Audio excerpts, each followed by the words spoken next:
नमस्कार. आज मला तुमच्याशी गप्पा मारायची वझे सर आणि लागू सरांनी संधी दिली त्याबद्दल मी त्यांचा अतिशय आभारी आहे. तर आज आपण गप्पा मारणार आहोत ते म्हणजे आपलं बॅचलर्स एज्युकेशन झाल्यानंतर मास्टर्सच्या एज्युकेशनसाठी US ला येण्याच्या कुठल्या संधी अवेलेबल आहेत आणि त्या आपण कुठल्या प्रकारे ॲक्सेस करू शकतो. तर मी नितीन गोखले. मी सध्या टेक्सास स्टेट मधल्या कॉलेज स्टेशन नावाच्या गावामध्ये राहतो. या गावाचं वैशिष्ट्य म्हणजे कॉलेज स्टेशन हे जे गाव आहे नावाप्रमाणे कॉलेज असलेलं टाउन आहे. टेक्सास A&M नावाच्या युनिव्हर्सिटी हे टाउन आहे आणि त्यामुळे ह्या गावाला कॉलेज स्टेशन असं म्हणतात. तर आपल्याकडे युजली बॅचलर्स झाल्यानंतर बरेचदा आपला विचार असा केला जातो की आपण उच्च शिक्षणासाठी US ला जावं. मी US ला 1997 साली आलो. तेव्हा इन्फॉर्मेशन जी अवेलेबल होती ती खूप कमी होती. सध्या जमाना बदललाय त्यामुळे एखाद वेळ तुम्हाला जास्त इन्फॉर्मेशन अवेलेबल असेल, पण तरी पण माझ्या काळामध्ये काय परिस्थिती होती, आम्ही कशा प्रकारे US ला आलो त्याबद्दल थोडी माहिती तुम्हाला द्यावी असा विचार होता. तर युजली त्या काळामध्ये बॅचलर्स चालू असताना थर्ड इयरला आम्ही GREच्या अभ्यासाला लागायचो. विचार असा असायचा की GRE थर्ड इयरच्या एंड पर्यंत द्यावी, त्याचे स्कोर्स हातात यावेत आणि जेणेकरून फोर्थ इयर इंजिनिअरिंगला, माझं एज्युकेशन सगळं इंजिनिअरिंगचं आहे, तर फोर्थ इयर इंजिनिअरिंगला मग ऍप्लिकेशन्स पाठवायला सुरुवात करता यावी. मी घेतलेला पाथ थोडा वेगळा होता. हा पाथ जर तुम्ही घेऊ शकलात, हे घेण्याची तुम्हाला जर संधी असेल तर तुमचं उच्च शिक्षण अजून चांगलं होईल असं मला वाटतं. माझं एज्युकेशन संपल्यानंतर मी एक वर्ष रिसर्चमध्ये, एक वर्ष जॉबमध्ये आणि एक वर्ष शिकवण्यामध्ये घालवलं, जेणेकरून मला अंदाज यावा की मला कुठल्या फील्डमध्ये जायला आवडेल, कुठलं फील्ड हे मला मनापासून भावतंय. ह्या तिन्ही फील्ड्समध्ये काम केल्यानंतर मला जाणवलं की having a job was my that's where my heart lied, right? So ते कळल्यानंतर मग मी GREच्या अभ्यासाला लागलो.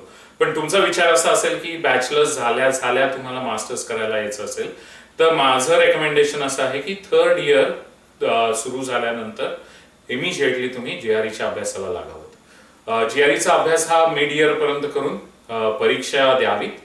परीक्षा देऊन झाली की म्हणजे थर्ड इयरच्या एंड पर्यंत तुमच्या हातात रिझल्ट्स येतील. GRE बरोबर तुम्हाला टोफेलही द्यायला लागेल. टोफेल म्हणजे test of English as a foreign language.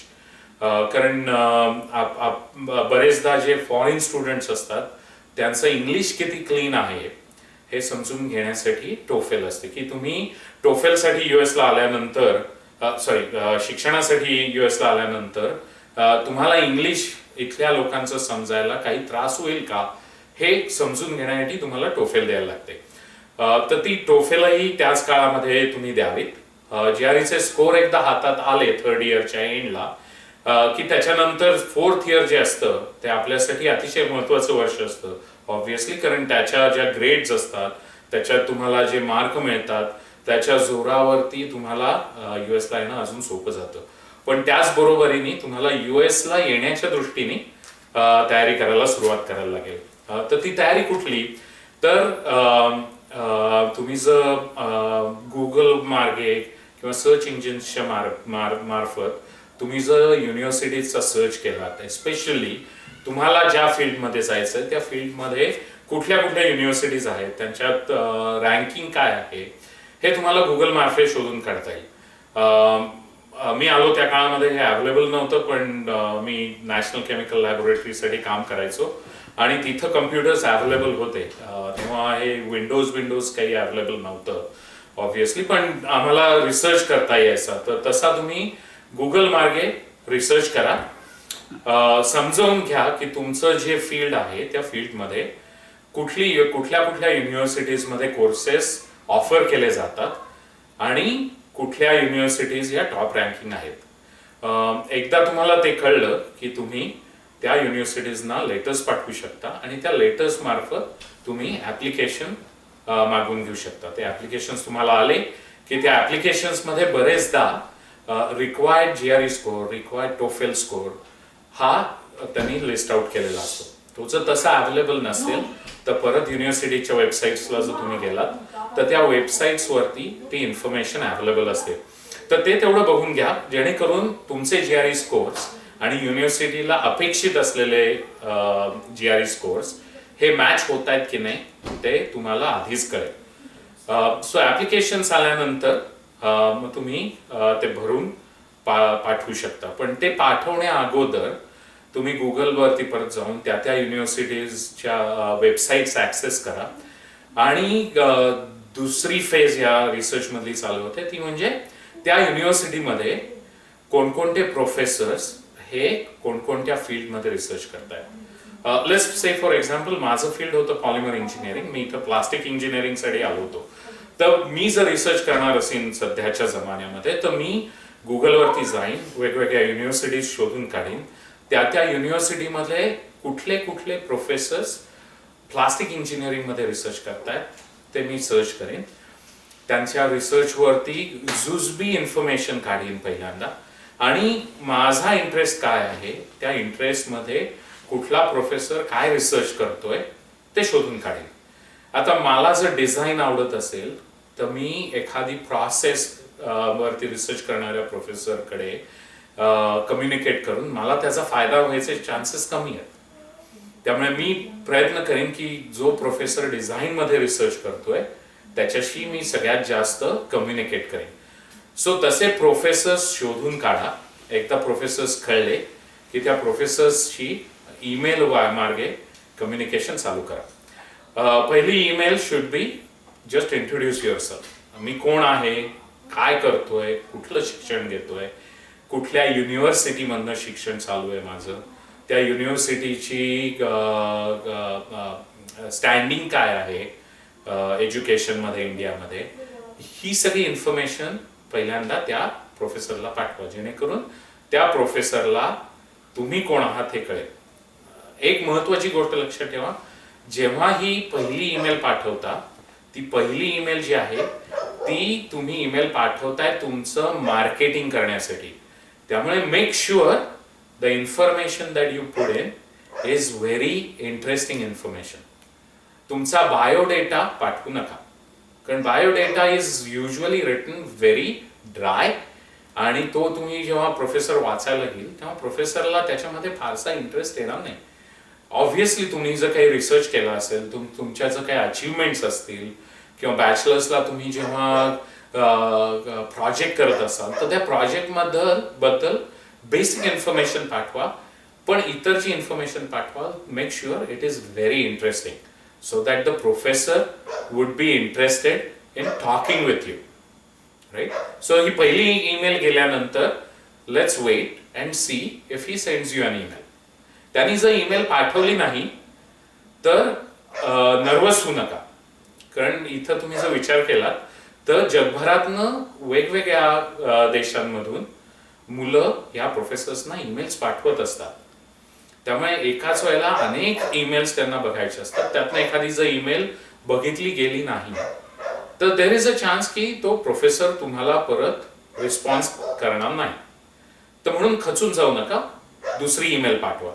पहिल्या ईमेलला फॉलोअप म्हणून दुसरी ईमेल पाठवा, तिसरी ईमेल पाठवा. 3 ईमेल्स मध्ये जर त्यांनी तुम्हाला कम्युनिकेट केलं नाही तर it's time to move on. बरोबर. आणि एक गोष्ट महत्वाची लक्षात ठेवा की फक्त एका युनिव्हर्सिटीच्या एका प्रोफेसर्स बरोबर मी बोलतोय एवढं लिमिटेड रिसर्च ठेवू नका तुमचा.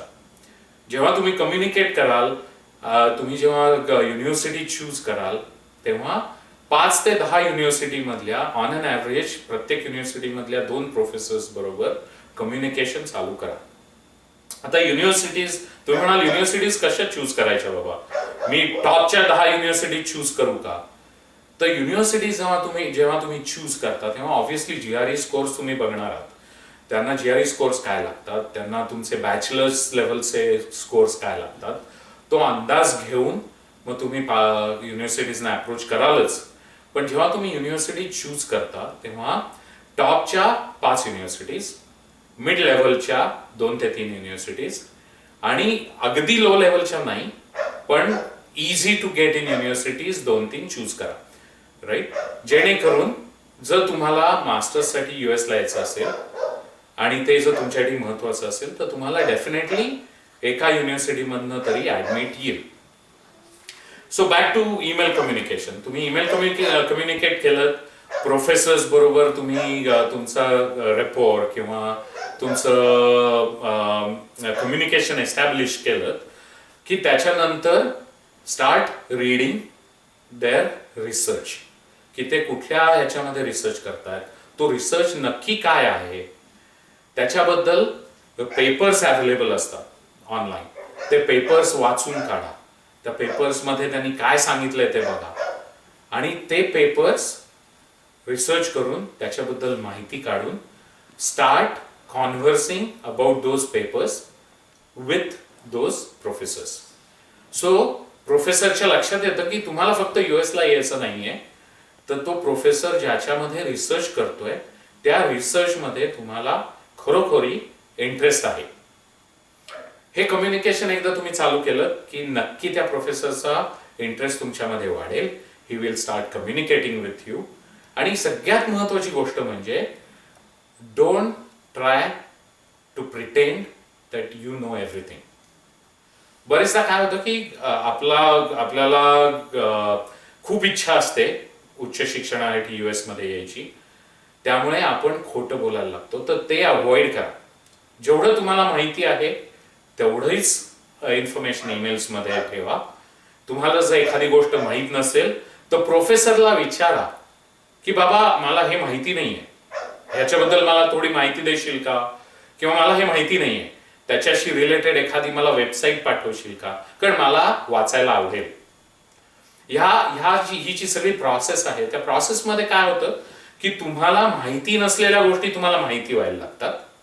So it is not all for waste, right? So तुमचं नॉलेज अजून वाढायला लागतं. ऍट द सेम टाइम जर एखादा प्रोफेसरला चांगला स्टुडंट हवा असेल तर he knows that you are a good student, you are going to be a good student that will work with him.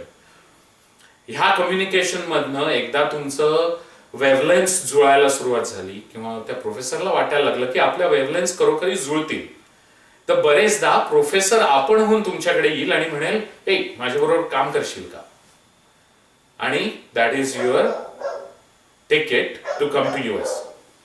In case तसं नाही झालं पण एखादा प्रोफेसर तुमच्या बरोबर कम्युनिकेट करत असेल तर next step would be open a conversation with the professor and start talking to him and say hey by the way मला तुझ्या बरोबर काम करायला आवडेल, तुझ्याकडे काही फंड्स अवेलेबल आहेत का, तुझ्याकडे काही रिसर्च प्रोजेक्ट्स अवेलेबल आहेत का. कारण तुम्ही जेव्हा युएस मध्ये येता तेव्हा 2 प्रकारे फंडिंग अवेलेबल असतं. एक जे फंडिंग असतं that is called research assistant. म्हणजे काय, तर प्रोफेसर बरोबर एखाद्या रिसर्च प्रोजेक्ट वरती तुम्ही काम करता आणि तो जो रिसर्च करता त्याच्यामध्ये जी डेव्हलपमेंट करता त्याबद्दल इधर गव्हर्नमेंट किंवा एखादी कंपनी, एखादी इंडस्ट्री त्या प्रोफेसरला पैसे देत असते आणि त्या पैशातनं तो रिसर्चचा प्रोजेक्ट हा फंड होत असतो. त्यामुळे त्याच्या थ्रू तुम्हाला रिसर्च असिस्टंटशिप मिळू शकते. तर रिसर्च असिस्टंटशिप मिळाल्यानंतर बऱ्याच युनिव्हर्सिटीजमध्ये तुमच्या ज्या फीज असतात त्या वेव्ह ऑफ होतात आणि इन ऍडिशन टू दॅट तुम्हाला फंडिंग मिळायला लागतं. जे फंडिंग मिळतं त्या फंडिंग मधनं मग तुम्ही तुमचे इतर खर्च भागवू शकता, right? So that is the way of getting funding by one method.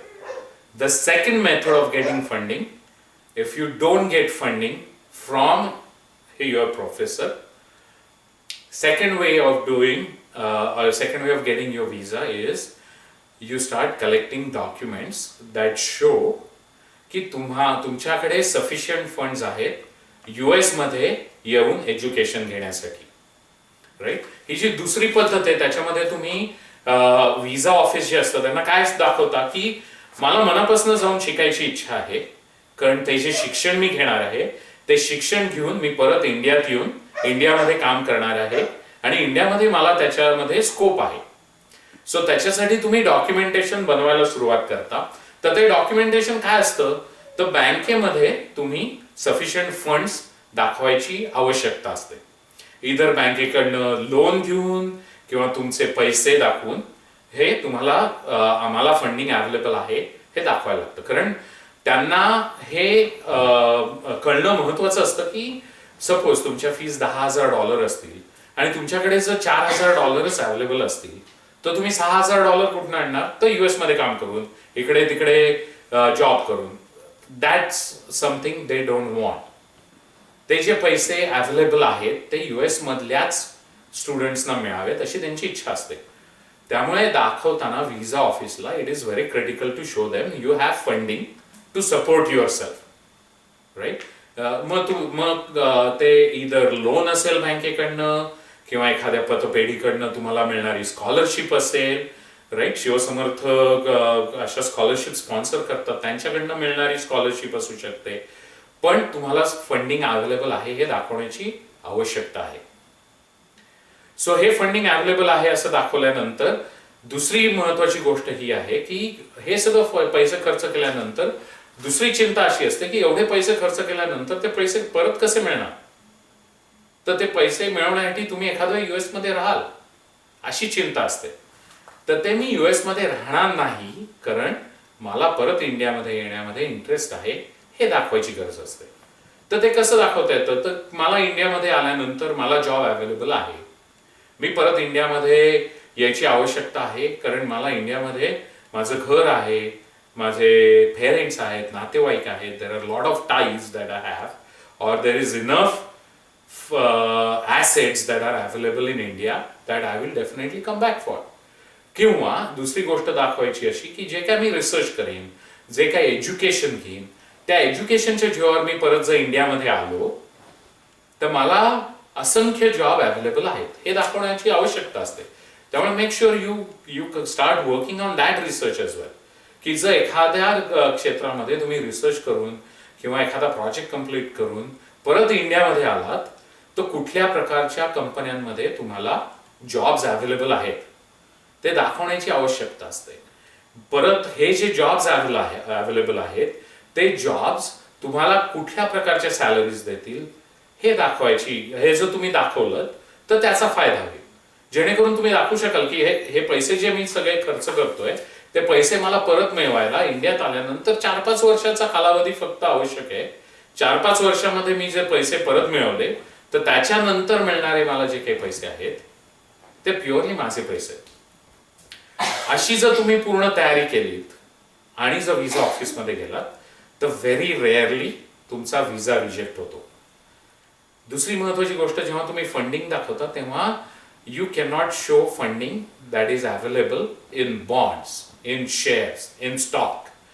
The funding that you are going to show has to be liquid assets. म्हणजे काय, तर माझी बँकेमध्ये तेवढ्या रकमेची कॅश अवेलेबल आहे. मला जर वाटलं तर ती मी कॅश इमिजिएटली काढून इमिजिएट फंडिंग घेऊ शकतो. कारण बरेचदा ह्या लोकांना आपल्या देशातले बॉन्ड्स काय असतात हे फारसं कळत नाही. माझ्याबरोबर एका मित्रांनी 5 वर्ष फीस देता येतील एवढे बॉन्ड्स दाखवले, पण त्या लोकांना बॉन्ड्सचा अर्थ न कळल्यामुळे, बॉन्ड्स हे लिक्विडेट करता येतात हे न कळल्यामुळे त्याचा व्हिसा रिजेक्ट झाला. सो मेक शुअर की the funding that you are showing they understand that funding is easily converted into cash. Right? जर तुम्हाला बॉन्ड्सच दाखवायचं असेल, द स्टॉकच दाखवायचं असेल तर show the ease of liquidation. Right. So ते झाल्यानंतर तुम्ही फंडिंग झालं, तुमचा व्हिसा झाला. इधर व्हिसा तुमच्या स्वतःच्या फंडिंगनी झाला किंवा तुम्हाला प्रोफेसरनी फंडिंग पाठवलं त्याच्या जोरावर तुमचा व्हिसा झाला. व्हिसा झाल्यानंतर सुरुवात होते US ला येण्याची. बरोबर. US ला जेव्हा तुम्ही यायची तयारी करायला लागतं तेव्हा तुमचे मित्र असतात, नातेवाईक असतात, तुमच्या आई वडिलांचे मित्रमैत्रिणी असतात की ज्यांची मुलं US ला गेली आहेत, त्यांच्याकडनं तुम्हाला बरीच माहिती मिळू शकते. ती माहिती तुम्ही घेऊ शकता किंवा the second way of getting more information is तुम्ही ज्या युनिव्हर्सिटीमध्ये जाणार असाल, प्रत्येक युनिव्हर्सिटीमध्ये टिपिकली खूप इंडियन स्टुडंट्स असतात. तर त्या इंडियन स्टुडंट्सचं इंडियन स्टुडंट असोसिएशन्स असतात, तर त्यांची वेब पेज अवेलेबल असतात. बरेच जण आता सध्या फेसबुक खूप फेमस झालेलं आहे, त्यामुळे तुम्ही जर फेसबुकवर गेलात त्या युनिव्हर्सिटीच्या नावाने इंडियन स्टुडंट असोसिएशन शोधलं तर तुम्हाला नक्की फेसबुकवरती त्यांचं पेज सापडेल. त्याच्यानंतर इंडियन स्टुडंट असोसिएशनचे जे प्रेसिडेंट्स असतात त्यांचे ईमेल ॲड्रेसेस दिलेले असतात. So start communicating with them on email. आणि त्यांना तुम्ही विचारू शकता की का रे बाबा तिथं क्लायमेट कसं आहे, किंवा एकूण मी तिकडे यायच्या दृष्टीने काय आणलं पाहिजे. एक गोष्ट तुम्हाला सांगतो, बरेचदा लोक सांगतात सगळे मसाले बिसाले घेऊन जा.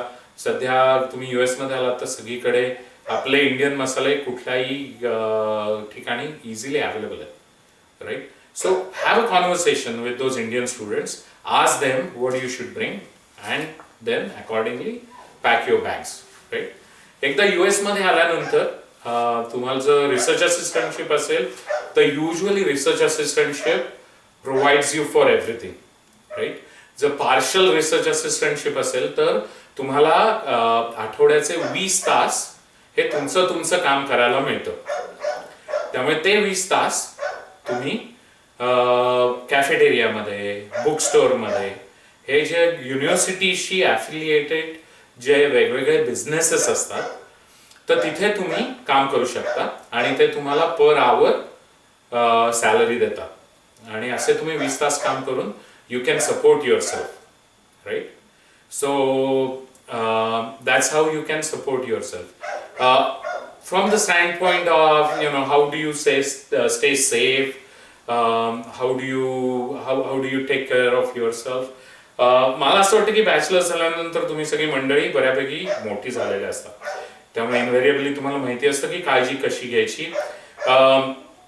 US मध्ये आल्यानंतर एवढ्या चोऱ्या माऱ्या होत नाही युनिव्हर्सिटीजमध्ये फारशी गुंडगिरी होत नाही.